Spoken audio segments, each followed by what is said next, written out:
ప్రభువైన యేసుక్రీస్తు నామమున మీ అందరికీ వందనాలు శుభాలు తెలియజేస్తున్నామని అందరూ బాగున్నారా? ప్రభు ఇచ్చిన కృపను బట్టి ఆయన మరొక అవకాశం మనకు కలిగించిన విధానాన్ని బట్టి దేవునికి మహిమ కలుగును గాక. ఇంతవరకు పాటల ద్వారా మహిమపరచడానికి దేవుడు కృప చూపించి ఉన్నాడు. ఆయన ఇచ్చిన కృపకై ఏమి ఇచ్చిన రుణం తీర్చలేము, కానీ బ్రతుకు కాలమంతా ఆయన్ని స్తుతించేవారిగా, ఆయన మహిమపరిచేవారిగా మనం ఉంటూ ఆయన వాక్యాన్ని మనం నిత్యము ధ్యానించుకుంటూ ఆయన వాక్యం అనే నీళ్ల ద్వారా దినదినము మనం ఉదక స్నానము జరిగించబడితే కనుక నిత్యము దేవుడి నీతో నాతో మాట్లాడుతూ మనపై తన కృపను చూపిస్తూ ఉంటాడు. అయితే ఇప్పుడు ప్రాముఖ్యమైనటువంటి సమయంలో మనం వెళదాం. వాక్య భాగం చదువుకుందాం. యాకోబు రాసినటువంటి పత్రిక మొదటి అధ్యాయము 21వ వచనాన్ని చదువుకుందాం. యాకోబు రాసినటువంటి పత్రిక మొదటి అధ్యాయము ఎబ్రీ పత్రిక తర్వాత ఉంటుందండి. అందుచేత సమస్త కల్మషమును విర్రవీగుచున్న దుష్టత్వమును మాని లోపల నాటబడి మీ ఆత్మలను రక్షించుటకు శక్తిగల వాక్యమును సాత్వికముతో అంగీకరించుడి. ప్రార్థన చేసుకుందాం. దేవాని స్తోత్రములు తండ్రి, పరిశుద్ధుడా, మహాపరిశుద్ధుడు, మహాగరుడైన మా తండ్రి, మీకే వందనాలు స్తోత్రములు చెల్లించుండగా ఇతను మరొకసారి నీ పాదము చెంతకు చేరి స్తుతించడానికి మీరు ఇచ్చిన అవకాశంకే లెక్కలేని వందనాలు తండ్రి. చదవబడిన లేఖన భాగం నీ ముందు పెట్టి ప్రార్థిస్తున్నాము తండ్రి. కనికరించండి ప్రభువా, కృప చూపించండి. మాట్లాడుతున్న మాటలు మనుషుల మాటలే కాక నీ ఆత్మశక్తి గల మాటలతో మాతో మీరు మాట్లాడండి. ఇక్కడ నిలబడి నేను ప్రభు నా తరఫుగా మీరు మాట్లాడండి ప్రభువా. మీరే కనికరించి కృప చూపించి విత్తబడుతున్నటువంటి ఆత్మీయ ఆహారము ఫలభరితముగా వాడబడేలాగా సహాయం చేసి కృప చూపించమని యేసుక్రీస్తు అడుగుచున్నాను మా ప్రేమలోకి తండ్రి, ఆమేన్.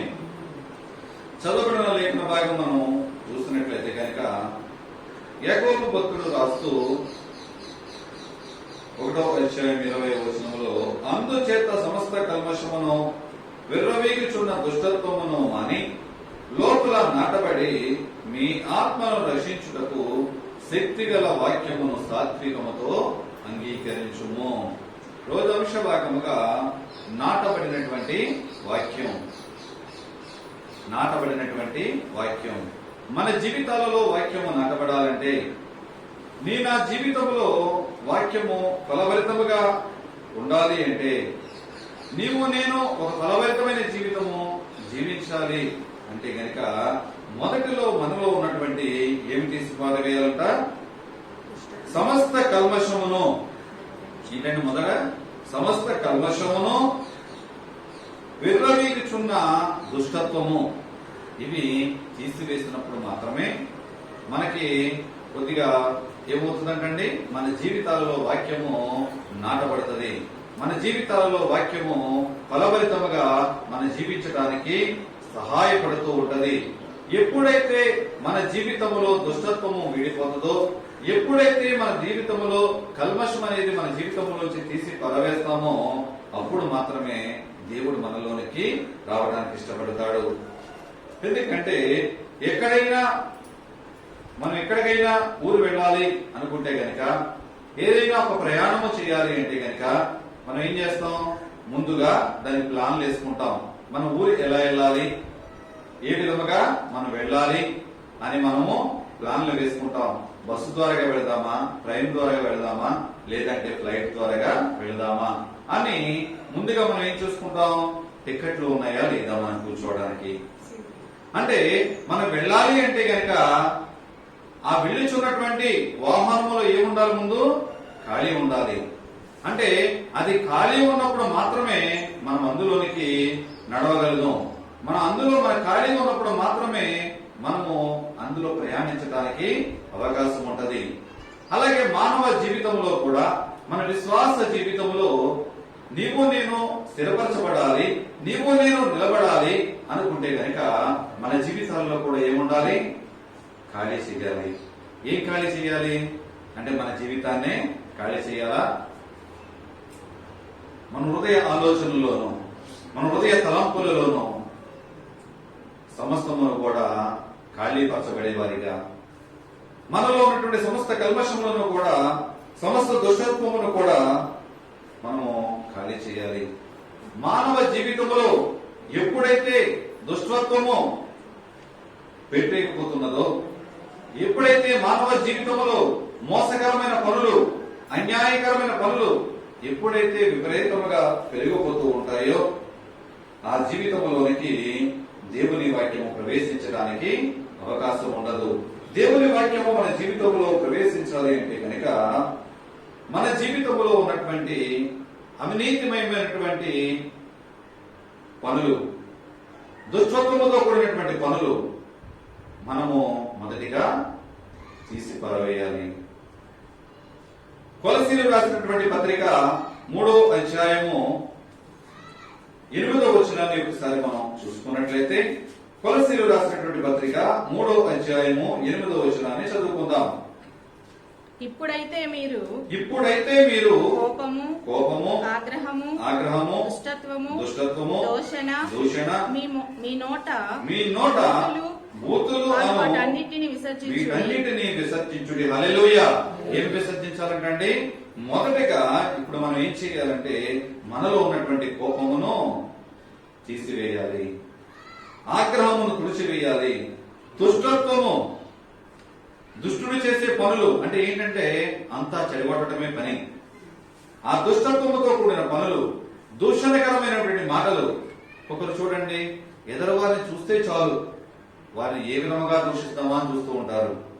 అంటే ఎదరవారికి ఏ విధముగా వంకలు పెడతామా, వారికి ఏ విధముగా అవమానిద్దామా, వారి ఆలోచన, వారి తలంపులు ఏంటంటే ఎదరవారిని విమర్శించడమే ఒక పనిగా పెట్టుకుంటూ ఉంటారు. అలాంటి దూషణకరమైన మాటలు, మీ నోట బూతులు. ఒకరు మొదలు పెట్టారనుకుంటే పంచాంగం ఎలా ఉంటది? మాట మొదల బూతే ఉంటది, మాట చివర కూడా బూతు మాటలే ఉంటాయి. అవకాశం ఉంటే మధ్యలో కూడా ఒక్కొక్క మాట తగిలిస్తూ ఉంటాడు. ఎందుకంటే మా ఆఫీసులో ఇదివరకు ఒక అతను ఉండేవాడు. ఏం చేస్తూ ఉండేవాడు అంటే, మాట్లాడితే చాలు మాట ప్రారంభం బూతులతోనే ప్రారంభం అయ్యేది. ఇంకా పంచాంగం కూడా పురోహితులు పంచాంగాలు చూస్తారు, కానీ ఇతను మాత్రం ఏమీ వెతుక్కోని అవసరం లేదు. అంత విపరీతంగా మాట్లాడేవాడు, లేడనుకొని రావట్లేదు. అంటే అలాంటి బూతి మాటలు మన నోటి ద్వారాగా రానివ్వడానికి అవకాశము ఇవ్వకూడదు. మనలో ఉన్నటువంటి ప్రతి అపవిత్రతను కూడా మనలోంచి తీసివేయాలని చెప్పి ఇక్కడ భక్తులు మాట్లాడుతున్నాడు. కొందరు అంటేనే కోప్పడిపోతూ ఉంటారు, ప్రతి చిన్న మాటకి కోప్పడిపోతూ ఉంటారు. ఏదైనా పిల్లలకి తెమ్మన్నప్పుడు గబుక్కుని ఒకవేళ మర్చిపోయో తేలేదనుకోండి, వెంటనే నీవు ఎప్పుడు ఇంతే బాబా, నీవు ఎప్పుడు మర్చిపోతావు. ఏంటండి ఇది ఒకసారి తేకపోయినప్పటికీ అంటే జీవితం ఇంకా ఆ రోజుతో ఇంకా అక్కడతో అయిపోయినట్టే. ఇంకా ప్రపంచంలో ఆ చాక్లెట్ అవ్వచ్చు, లేదా ఐస్ క్రీమ్ అవ్వచ్చు, లేకపోతే ఏదైనా కర్రీ కావచ్చు, ఏదో ఇంకా ప్రపంచంలో ఇంకెప్పుడు దొరకనట్లే నువ్వెప్పుడు అంతే బాబు, ఇంకెప్పుడు తేవ, ఎప్పుడు మర్చిపోతావు, ఎప్పుడు ఏమీ తిననట్టే అల్లరి చేస్తూ ఉంటారు. ఈనాడు పిల్లలలో కూడా అదే కోపాలు, ఉద్రేకాలు పెరిగిపోతున్నాయి. ఎక్కడి నుంచి వచ్చినాయి కోపాలు? వారికి ఎక్కడి నుంచి వచ్చినాయి? వారి తల్లిదండ్రుల నుంచా, లేకపోతే వారి పెద్దల నుంచి, వారు చూస్తున్న వాతావరణం నుంచి ఆ కోపాలు వారిలో కూడా ప్రవేశిస్తున్నాయి. ఈనాడు నా ప్రియ సహోదరి సహోదరుడుగా, ఒక క్రైస్తవుడుగా, ఒక క్రైస్తవురాలుగా నీవు ఉన్నావంటే నీ ఇంకా లోకమంతా కూడా చూస్తూ ఉంటది. దేని కొరకు చూస్తూ ఉంటదండి? నువ్వు అందగత్తెవనా, లేకపోతే అందగాడువనే కాదు, లేకపోతే నువ్వు ఉన్న భోగభాగ్యములు వాటిని బట్టి కాదు. ఒక క్రైస్తవుడుగా నువ్వు ఎక్కడ దొరుకుతావు? ఎక్కడ పాపము గుండా నువ్వు పరిగెడుతున్నావు? ఎక్కడ నీ నోటి మాటల ద్వారాగా సలసోక్తులు. కొందరు చూడండి, ఏ మాట మాట్లాడినప్పటికైనా వెటకారంగానే మాట్లాడతారు, ద్వంద్వ అర్థాలు వచ్చే మాటలు మాట్లాడుతూ ఉంటారు. లోకమంతయు కూడా ఒక క్రైస్తవుడి మీద, క్రైస్తవుల మీద దృష్టి పెడుతూ ఉంటది. ఎందుకొరకంటే ఇదివరకు వ్యక్తి ఇప్పుడు వ్యక్తికి ఏమి తేడా?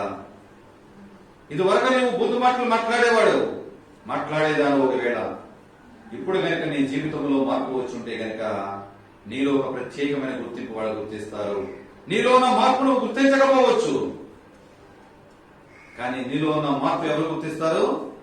లోకంలో ఉన్నటువంటి చుట్టూ ఉన్న అన్య జనాంగం గుర్తిస్తూ ఉంటారు.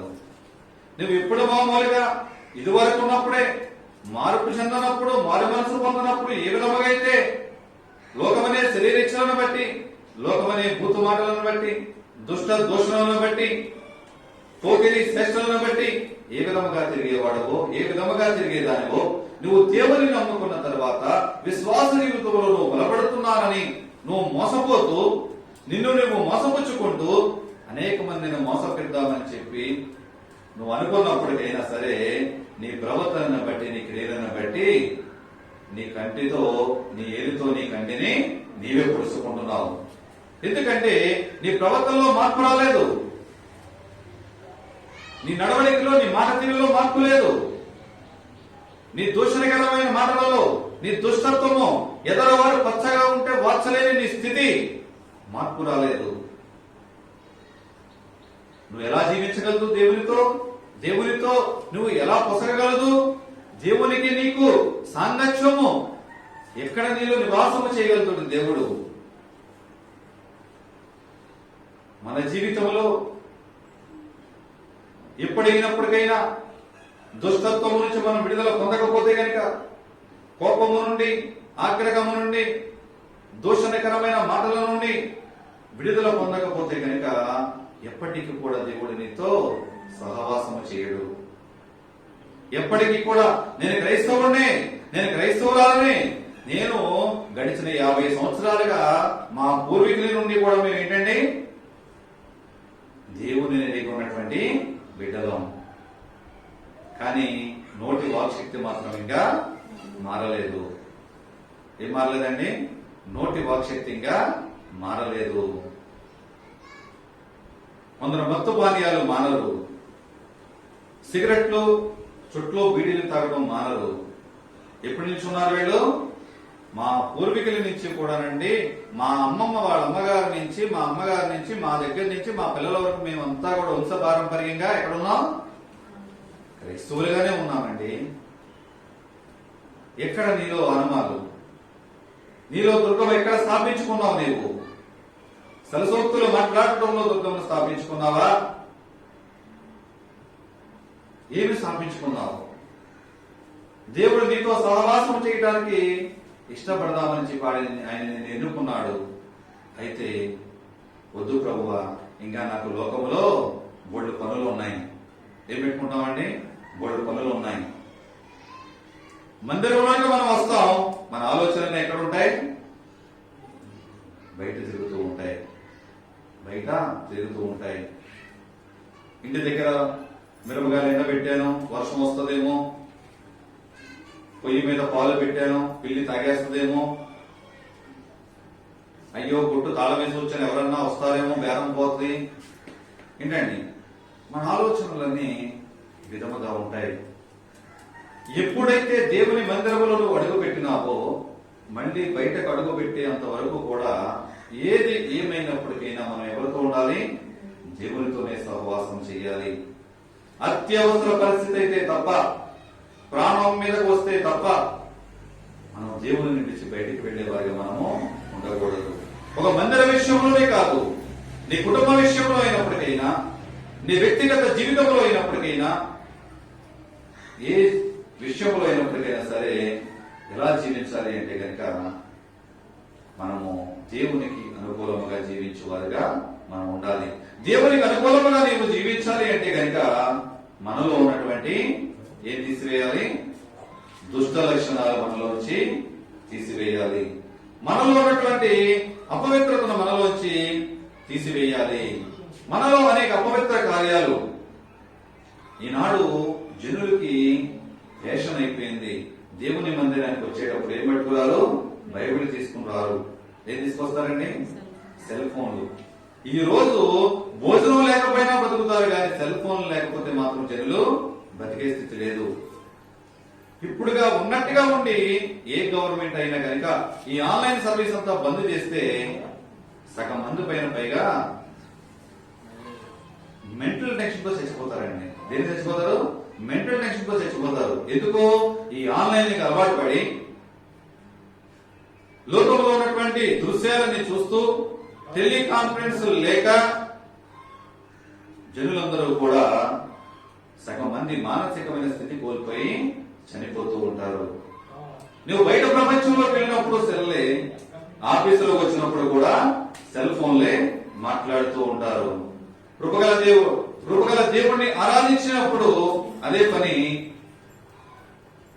నువ్వు బయట వేషధారంలో తిరిగినప్పుడు కూడా అదే పని. ఎక్కడ నీలో పరిశుద్ధత జీవిస్తున్నావు, ఎక్కడ ఆత్మీయ జీవితంలో నువ్వు బ్రతుకుతున్నావు అన్నది మనము ఆలోచించగలగాలి. పేతురు రాసినటువంటి పత్రిక 2వ అధ్యాయం 1వ వచనాన్ని చదువుకుందాం.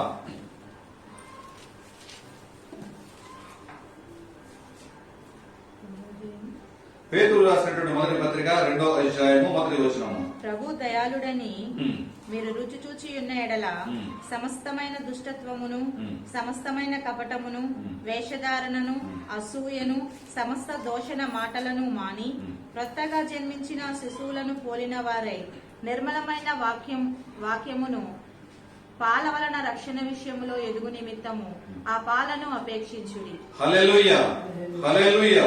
దేవుడు అంటే ప్రభువు దయాళుడు కనుక మీరు రుచి చూచు ఉన్న ఎడల, అంటే దేవుని యొక్క దయాళత్వమును మీరు రుచి చూచుంటే గనక ఆ దయాళత్వమును మీరు సమస్త కల్మషమును కపటమును వేషధారణను దోషాలతో కూడిన మాటలను సమస్తమును కూడా మీరు విడిచిపెడతారు. ఎప్పుడు విడిచిపెడతారు? ప్రభువు దయాళుడని చెప్పి మీరు రుచి చూచుంటే గనక, ప్రభువు దయాళుడని చెప్పి మీరు రుచి చూడగలిగితే గనక మీరులో ఉన్నటువంటి కపటమైన మాటలు, దుష్టత్వంతో కూడినటువంటి పనులు, అలాగే అసూయ, వేషధారణ, ఈనాడు సమాజంలో వేషధారణలు చేసేవారు అనేక మంది ఎక్కువైపోయి ఉన్నారు. దేవుని మందిరంలో ఒకలాగా, దేవుని మందిరం నుంచి బయటికి వెళ్ళిన తర్వాత మరొకలాగా. నిన్న నేడు ఏకరీతిగా ఉన్నటువంటి దేవుడు నువ్వు వింటా బయట, మందిరములోను మందిరము బయట ఎక్కడ ఉన్నప్పటికైనా దేవునికి మహిమకరముగా ఒకే విధముగా ఉండే వారిలాగా నీవు నేను జీవించగలగాలి. ఈ వేషధారణను బట్టి, అసూయను బట్టి దేవుడు మాట్లాడుతూ వాటిలన్నింటినీ కూడా నీవు మానివేస్తావు. ఎప్పుడంటే ప్రభువు దయాళుడని చెప్పి నువ్వు రుచి చూసినప్పుడు, కొత్తగా జన్మించిన శిశువును పోలిన వాడై నిర్మలమైన వాక్యమును ఏం చేస్తామంటండి, పాల వలన రక్షణ విషయంలో ఎదుగు నిమిత్తము ఆ పాలను అపేక్షించుడి. హల్లెలూయా. ఎప్పుడైతే నీలో ఉన్నటువంటి ఈ దుష్ట లక్షణములన్నీ కనుక విడిచిపెడతావో, యెహోవా దయాళుడని చెప్పి నువ్వు రుచి చూడగలుగుతావో, నువ్వు చూసినప్పుడు నీలో ఉన్నటువంటి దుష్ట లక్షణాలన్నీ కూడా నీకు తెలియకుండానే నీవు మానివేస్తావు. నీకు తెలియకుండానే నీలోంచి అవి బయటికి వెళ్ళిపోతూ ఉంటాయి. నీలోను నూతన ఉత్సాహము, నూతన జన్మ, నూతన ఆత్మీయత, నూతన ఎదుగుదల నీలోనికి వచ్చినప్పుడు నువ్వు కొత్త శిశువు ఎలా అయితే పాలు తాగుతాడో అటువంటి నిర్మలమైన పాలు అనేటువంటి వాక్యమును నువ్వు జువ్వుకుంటూ ఉంటే, నువ్వు స్వీకరిస్తూ ఉంటే, నువ్వు త్రాగుతూ ఉంటే ఆ పాల యొక్క రుచిని నీవు అపేక్షించుడి అని చెప్పి దేవుడు మాట్లాడుతున్నాడు. ఆ పాలు తాగుతూ దినదినము ఆ వాక్యం అనే పాల ద్వారాగా ఆత్మీయ స్థితిలో నీవు దినదినము ఎదుగుతావని చెప్పి ఇక్కడ భక్తుడు మాట్లాడుచున్నాడు. ఎప్పుడు మానగలదు నీవు ఇవన్నీ అంటే గనక మనలో ఉన్నటువంటి చెడ్డ క్రియలన్నీ కూడా మనం తీసివేయాలి. మనలో ఉన్నటువంటి చెడ్డ లక్షణములన్నీ కూడా మనము తీసివేయాలి. మరొకటి ఎఫెసీ పత్రిక 4వ అధ్యాయము 22వ వచనాన్ని చదువుకుందాం. ఎఫెసీ పత్రిక 4వ అధ్యాయం 22వ వచనము. కావున మునుపటి ప్రవర్తన విషయంలోనైతే మోసకరమైన దురాశ వలన చెడిపోవు మీ ప్రాచీన స్వభావమును వదులుకొని మీ చిత్తవృత్తి యందు నూతన పరచబడిన వారై నీతియు యథార్థమైన భక్తి గలవారై దేవుని పోలిక సృష్టింపబడి నవీన స్వభావమును ధరించుకొనవలెను. 25వ వచనం కూడా చదువుదాం. మనము ఒకరికొకరము అవయవములై ఉన్నాము కనుక మీరు అబద్ధమాడుట మాని ప్రతివాడును తన పొరుగువానితో సత్యమే మాట్లాడవాలి. హల్లెలూయా, హల్లెలూయా. ఎవరైనప్పటికైనా చుట్టుకున్న చిన్న చిన్న విషయాలలో కూడా అబద్ధములు ఆడుతూ ఉంటారు. చిన్నదే కదండి, ఏంటి చిన్నదే కదండి, పెన్సిల్ దొంగతనం చేసి చిన్నదే కదా, ఎరేజర్ మన అబ్బాయి దొంగతనం చేసుకొచ్చాడు చిన్నదే కదండి, ఆడేసరి అవుతారులే. ఈరోజు పెన్సిల్ అయింది, రేపు ఎరేజర్ అయింది. పెద్ద దిగిన తర్వాత ఏం తీసుకొస్తాడండి? పెద్ద పెద్ద వస్తువులు తీసుకురావడానికి అలవాటు పడుతూ ఉంటాడు. నువ్వు చిన్న విషయంలోనే నీతో నీ కుమారుడు నీ కుమార్తె అబద్ధము చెప్పినప్పుడు అప్పుడే నువ్వు దండించి ఉంటే గనక అక్కడతోనే అది ఆగిపోతూ ఉంటది. కన్ను మూసి కన్ను తెరిసే లోపల ఒక్కొక్కరు అబద్ధము చెప్తూ ఉంటారు. అప్పటికప్పుడు మోసకరమైన పనులు చేస్తూ ఉంటారు. దానిని బట్టి పోస్తున్న పౌలు గారు మాట్లాడుతూ, మునుపటి ప్రవర్తన విషయంలోనైతే మోసకరమైన దురాశ వలన చెడిపోవు మీ ప్రాచీన స్వభావమును వదులుకుని, ఏంటంటే దురాశ వలనటువంటి మీ ప్రాచీన స్వభావమును వదులుకుని, అంటే మీరు పాత స్వభావమును వదులుకుని నూతన స్వభావము కొరకు మీరు మార్చబడాలి. ఎలా అంటే మీలో ఉన్నటువంటి పాత లక్షణాలన్నీ కూడా నేను విడిచిపెట్టినట్లయితే కనుక ప్రాచీన స్వభావం విడిచిపెట్టి నవీన స్వభావము అంటే నూతన వస్త్రములతో నూతన స్వభావముతో నూతన జన్మించిన వాడిగా నీవు ఉంటావని చెప్పి ఇక్కడ ఈయన మాట్లాడుతున్నాడు. ఎందుకంటే మన శరీరములో ఒకరికి ఒకరము అవయములై ఉన్నాం. ఒక సంఘముగా మనం కూడుకున్నామంటే, ఒక క్రైస్తవ బిడ్డలుగా మనం జీవిస్తున్నామంటే కనుక మనం ఎలా ఉన్నామో, శరీరములో మనకి అవయవాలు ఎలా ఉన్నాయో, సంఘం అనే ఈ దేహములో, మందిరం అనే ఈ దేహములో ప్రతి ఒక్కొక్క బిడ్డ కూడా ఒక్కొక్క అవయవమై ఉన్నారు. ప్రతి ఒక్కొక్క వ్యక్తి కూడా ఒక అవయవముగా ఉన్నారు. కనుక ప్రతి అవయవమును కూడా మనం ఎలా చూడాలి? సమానముగానే చూసుకునే వారిగా, ఒకరి కష్ట సుఖముల యందు, ఒకరి వ్యాధి బాధల యందు ఒకరి కొరకు ఒకరు ప్రార్థించుకునే వారిగా, సహాయపడుకునే వారిగా ఉండాలని బైబిల్ గ్రంథము తెలియజేస్తుంది. ఎందుకంటే మన శరీర భాగాలలో ఏ అవయవానికి బలహీనత వచ్చినప్పటికైనా శరీరం అంతా కూడా బలహీనపడుతూ ఉంటది. మన శరీర అవయవాలలో ఏ పార్ట్ బలహీనంగా ఉన్నప్పటికైనా మనిషి అంతా కూడా మనము బలహీనమవుతా ఉంటాం. అలాగే సంఘ జీవితంలో కూడా ప్రతి ఒక్కరు కూడా ఎలా ఉండాలంటే, సంఘములో ప్రతి ఒక్కరు ఒక్కొక్క అవయవము గలవారి ఉండి దేవుని యందు భయభక్తులు గలవాడిగా అబద్ధమాడక ప్రతి వాడు కూడా తన పొరుగు వానితో ఏం చెప్పాలి? సత్యమునే మాట్లాడవలెను అని ఇక్కడ భక్తుడు మాట్లాడుచున్నాడు. 31వ వచనం కూడా చదువుకుందాం. సమస్తమైన ద్వేషము, కోపము, క్రోధము, అల్లరి, దూషణ, సకల విధమైన దుష్టత్వమును మీరు విసర్జించుడి. హల్లెలూయా. ఎప్పుడైతే సంఘములో నీవు సహవాసముతో నీవు స్నేహము కలిగి జీవిస్తావో, దేవుడు వాక్యమనే పాలను నీవు అపేక్షిస్తూ ఉంటావో, ఆ అపేక్షిస్తున్నటువంటి నీవు ఆ అపేక్షిస్తున్న కొలది కూడా నీలో ఉన్నటువంటి ద్వేషము పోగొట్టాలి, కోపమును విడనాడాలి, క్రోధమును విడిచిపెట్టాలి, అల్లరను దూషణను సకలమైన దుష్టత్వమును మీరు విసర్జించాలి అని చెప్పి ఇక్కడ మాట్లాడుతున్నాడు. కొంతమంది దేవుని వాక్యము వింటూ ఉంటారు, దేవుని వాక్యము స్వీకరిస్తూ ఉంటారు. కానీ స్వీకరించబడినటువంటి వాక్యము ఇక్కడే దేవుని మందిరంలో విడిచిపెట్టి బయటికి వెళ్ళిపోతూ ఉంటారు. ఎందుకంటే వచ్చే వారం మళ్ళీ తీసుకురావడానికి ఇబ్బంది అవుతుందని చెప్పి ఇక్కడే విడిచిపెట్టి వెళ్ళిపోతూ ఉంటారు. దేని కొరకంటే ఆదివారపు క్రైస్తవులుగా ఆదివారము దేవుని మందిరానికి వస్తారు, ఆదివారము దేవుని పాదముల చెంత మొదలుపెడతారు, మళ్ళీ వారము తర్వాత మళ్ళీ మాట్లాడతారు.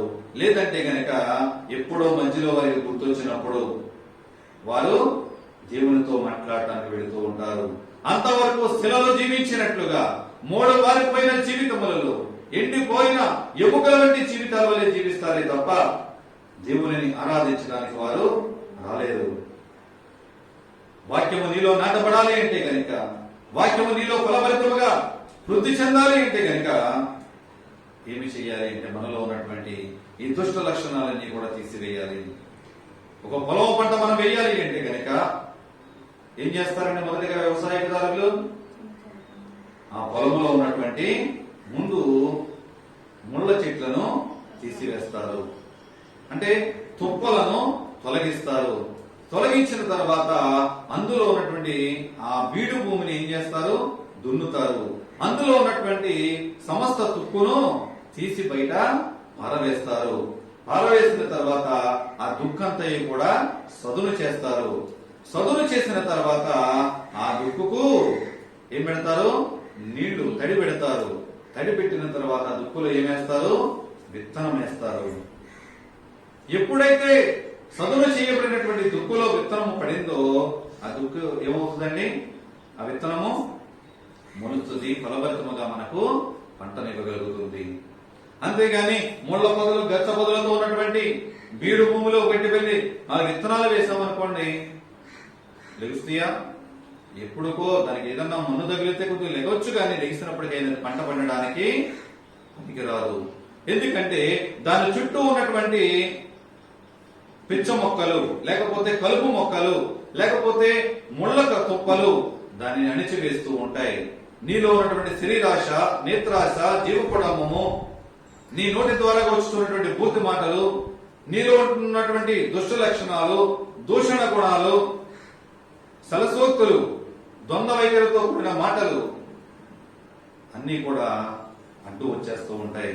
ఎదుగుదలనివ్వలేవు, నేను ఎదగనివ్వవు, ఫలభరితముగా నిన్ను పంట పండనివ్వవు. అవన్నీ కూడా ఎప్పుడైతే నీవు తీసివేస్తావో అప్పుడు మాత్రమే నీ జీవితంలో, నీ హృదయం అనేటువంటి భూమిలో ఎప్పుడైతే వాక్యం అనే విత్తనము విత్తబడుతుందో, ఆ వాక్యం అనే విత్తనము ఫలభరితమైన జీవితంతో అనేక మందికి ఉపయోగపడేవాడిగా నీవు నేను జీవిస్తూ ఉంటాం. అదే ఎఫెసీ రాసినటువంటి పత్రిక 5వ అధ్యాయము 3-4 వచనాలు చదువుకుందాం. 5వ అధ్యాయము 3-4 వచనాలు. చారత్వమే గాని, ఏ విధమైన అపవిత్రతయే గాని, లోభత్వమే గాని వీటి పేరైనను ఎత్తకూడదు. ఇదే పరిశుద్ధులకు తగినది. కృతజ్ఞతా వచనమే మీరు ఉచ్చరింపవలేను.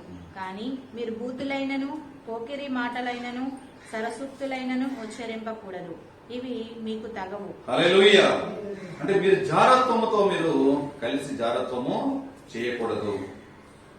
ఏ విధమైనటువంటి అపవిత్రతను గాని మీరు ముట్టుకొనకూడదు. లోభత్వమే గాని వీటిలో ఏ పేరు కూడా మీ నోటి ద్వారాగా ఉచ్చరింపకూడదు. అది ఉచ్చరించామంటే నీవు పరిశుద్ధులతో సమానురాలుగా నీవు కాలేవు. దేవుడు మాట్లాడుచున్నాడు, నేను పరిశుద్ధుడు కనుక మీరు కూడా పరిశుద్ధులే ఉండాలని చెప్పి దేవుడు కోరుకుంటున్నాడు. అయితే ఇక్కడ అపోస్తలుడైన పౌలు గారు మాట్లాడుతున్నారు కదా, మీలో జారత్వం ఏది కూడా ఉండకూడదు. ఏ విధమైన అపవిత్రత గాని, లోపత్వమే గాని మీ నోటి ద్వారాగా మీరు పలకకూడదు. వీటిలో ఏ పేరు కూడా మీ నోటి ద్వారాగా మీరు పలకకూడదు. మీరు ఏది కూడా మీ నోటి ద్వారా పలికారంటే అది పరిశుద్ధులకు తగినది మాత్రము కాదు, పరిశుద్ధులకు అది అవసరమైనది కాదు. ఎందుకంటే ఏది మాట్లాడినప్పటికైనా సరే మీరు కృతజ్ఞతావచనం ఎత్తి మీరు మాట్లాడాలి. క్రైస్తవులుగా ఎవరు పలకరించినప్పటికైనా, నువ్వు ఎవరితో మాట్లాడినప్పటికైనా ప్రభువు పేరున నీకు వందనాలండి. నువ్వు ఏది మాట్లాడినప్పటికైనా శుభవచనాలు నువ్వు పలకాలి, కానీ కీడు తలపెట్టే వచనాలు నీ నోటి ద్వారాగా రాకూడదు. అపవిత్రమైన మాటలు నీ నోటి ద్వారాగా రాకూడదు. కీడును శంకించే మాటలు నీ నోటి ద్వారాగా రాకూడదు. దేవుడు అదే మాట్లాడుచున్నాడు. ఎప్పుడైతే సలసోక్తులు గాని, పోకిరి మాటలు గాని, బూతులు గాని నువ్వు ఉచ్చరించకుండా ఉన్నావు అంటే గనక అది క్రైస్తవుడికి తగినటువంటి ప్రవర్తన. అప్పుడు నీ జీవితంలో వాక్యము నాటబడుతుంది. అప్పుడు వాక్యం అనే విత్తనము నీ జీవితంలో విత్తబడుతుందని చెప్పి బైబిల్ గ్రంథము తెలియజేస్తుంది. నా ప్రియ సహోదరి సహోదరుడుగా ఈనాడు నీవు నేను ఎలా జీవిస్తున్నాము? మనలో ఉన్నటువంటి అపవిత్రతను తీసివేస్తున్నామా? లేదంటే గనక ఆ అపవిత్రతను అదే విధముగా ఉంచుకొని దేవుని కొరకు ఎదురు చూసేవారిగా, నామకార్థ క్రైస్తవులుగా, వేషధారణతో కూడిన క్రైస్తవులుగా ఒకవేళ లోకంలో నీవు నేను జీవిస్తున్నామా అన్నది మనము ఆలోచించగలగాలి. కీర్తన గ్రంథము 119వ కీర్తన 25వ వచనాన్ని మనం ఒకసారి చూద్దామండి. 119వ కీర్తన 25వ వచనాన్ని మనం ఒకసారి చూసుకున్నట్లయితే కనుక, కీర్తన గ్రంథము, నా నా ప్రాణము మంటిని హత్తుకొనుచున్నది, నీ వాక్యము చేత నన్ను బ్రతికింపుము. హల్లెలూయా. నా ప్రాణము మంటిని హత్తుకొనుచున్నది అంటే నేను మట్టిలోనికి కలిసిపోవడానికి సిద్ధంగా ఉన్నాను. అయినప్పటికైనా నీ వాక్యము ద్వారా నన్ను బ్రతికింపుము. నీ వాక్యమే నన్ను బ్రతికించేది, నీ వాక్యమే నన్ను నడిపించేది. 28వ శరణం కూడా చదువుకుందాం. వ్యసనముల వలన నా ప్రాణము నీరైపోయెను, నీ వాక్యము చేత నన్ను స్థిరపరచుము. హల్లెలూయా. వ్యసనముల ద్వారా, లోకమనే వ్యసనముల ద్వారా నా ప్రాణము నీరైపోయింది. లోకమనే పాపభూయిష్టమైన వ్యసనం అనే పనుల ద్వారా నా ప్రాణము నీరైపోయినది. నీ వాక్యము చేత నన్ను స్థిరపరచుము, నీ వాక్యము చేత నన్ను బలపరచుము, నీ వాక్యము చేత నన్ను వృద్ధిపరచుము.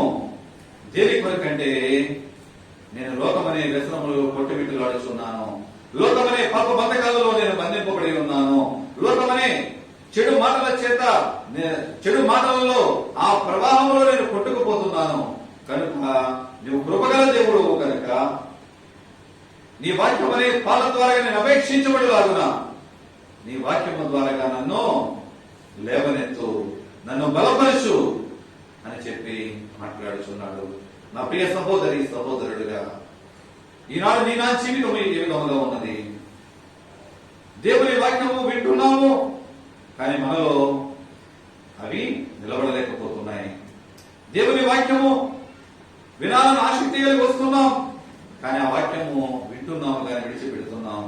దానికి కారణం ఏంటంటే నీ హృదయం అంతా కూడా ఈ కల్మషములతో, ఈ క్రోధములతో, శరీరేచ్ఛలతో, పాప భూయిష్టమైనటువంటి పనులతో, నీ బూతి మాటలతో, దొంగతనములతో, అబద్ధములతో, అనేకమైన దుష్ట కార్యముల చేత నీ హృదయం నిండిపోయినది కనుక దేవుడు నీ హృదయంలోకి వెళ్ళడానికి, దేవుని వాక్యం నీ హృదయంలో నాటబడటానికి అవకాశం లేకుండా పోయింది. ఇంతవరకు ఒకవేళ అపవిత్రతలు ఉన్నామేమో, ఈ రోజైనా ఒప్పుకుందాం. మన అపవిత్రతను ఒప్పుకొని విడిచిపెట్టినట్లయితే కనుక, మన పాపములను ఒప్పుకొని విడిచిపెట్టినట్లయితే కనుక దేవుడు నిన్ను క్షమిస్తానికి సిద్ధంగా ఉన్నాడు. అతిక్రమలు దాచేవాడు వర్ధిల్లడు, అది ఒప్పుకొని విడిచిపెట్టేవాడు కనికరం పొందుతాడని చెప్పి వాక్యము సెలవిస్తుంది. నా ప్రియ సహోదరి సహోదరుడిగా, ఈనాడు ఒప్పుకొని విడిచిపెట్టినట్లయితే కనుక కనికర సంపన్నుడు దేవుడు తన కృపా హస్తములతో నిన్ను దర్శించడానికి, తన కృపల హస్తముల చేత నిన్ను ముట్టడానికి ఆయన ఉదయకాలం అందు ఈ దినమంతటిలోనూ ఆయన ఎప్పుడు కూడా సిద్ధంగానే ఉన్నాడు.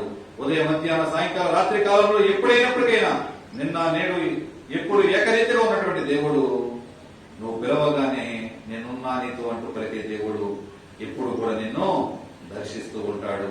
ఆయన వాక్యం అనే నీళ్ల ద్వారా నిన్ను ఉతకస్నానము జరిగించబడుతూ ఉంటాడు. అటువంటి పరిశుద్ధాత్మని దేవుడు మనందరికీ కలుగజేయును గాక. ఆమేన్. ప్రార్థన చేసుకుందాం.